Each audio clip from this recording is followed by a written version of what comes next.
All right, if you're in a leadership position, you know that dealing with challenges to your authority, well, it just comes with the territory, right? Today, we're going to dive into a really powerful and kind of counterintuitive strategy for handling disrespect. And this isn't just about managing it, it's about using it to actually strengthen your leadership. It's a page right out of Stoic wisdom. So let's set the scene. I want you to picture this because I'm sure it'll feel familiar. You're in that big boardroom, right? The pressure is on, a major project is on the line. I mean, this is it. This is the arena where real leadership is tested. And then, bam, it happens. Someone publicly challenges you. A direct shot at your judgment, your authority, and in that split second, every single eye in the room swings over to you. What you do next? Well, it's not just about the comment. It's about defining who you are as a leader for everyone watching. Okay, so what's the gut reaction here? Our first instinct is almost always the same, right? It's emotional, it's visceral. But here's the thing. As we're about to see, that common response, it's probably the biggest strategic mistake you can make as a leader. Yep, it's anger.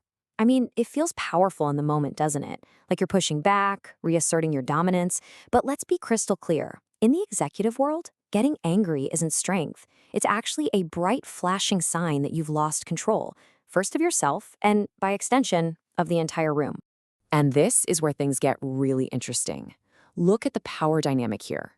When you react with anger, you're literally handing over your power to the person who disrespected you. You've just let them set the tone. But the grounded response, whoa, it completely flips the script. By choosing silence, you don't just keep your own power, you actually take theirs. So, the big question is, how do we train ourselves for a better response? Well, this brings us to an incredibly effective tool, something we'll call the Stoic shield. And it's all about turning what feels like an attack into a moment of pure strength. Okay, this is the core idea right here. Your silence, it isn't weakness. It's not passive. It's an active, bulletproof shield. It deflects all that negativity and creates this pocket of space in the room that you control. It is a deliberate, strategic pause, and trust me, it changes everything. So how does this actually work? Well, it's a technique called calm observation. Think about it. When you respond to that aggressive comment with just a steady gaze and total silence, you create this uncomfortable vacuum. The other person, they're ready for a fight. They're braced for it, but you don't give it to them. And suddenly, their own words are just hanging there in the dead air, forcing them and everybody else in the room to really think about how unprofessional they just were. But here's the crucial part. This whole shield thing, it only works if it's powered by something strong on the inside. This isn't just about biting your tongue for a few seconds. No, this is about making a fundamental upgrade to your internal operating system.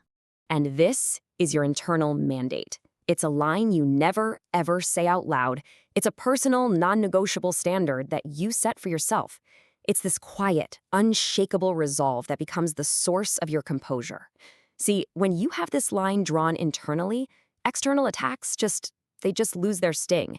Your calm is no longer a tactic. It's a genuine reflection of who you are and what you stand for. And believe me, this is where you see the real payoff in your career.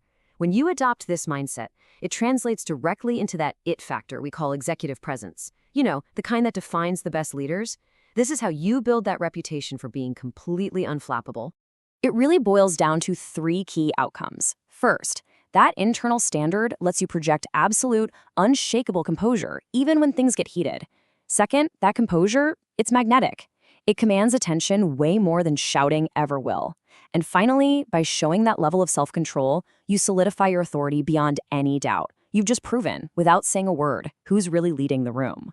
So I'll just leave you with this thought. The next time you're tested, and you will be tested, the next time you're in that meeting and someone challenges you, who's going to control the room? The beautiful thing is, with this approach, the answer to that question is now completely in your hands.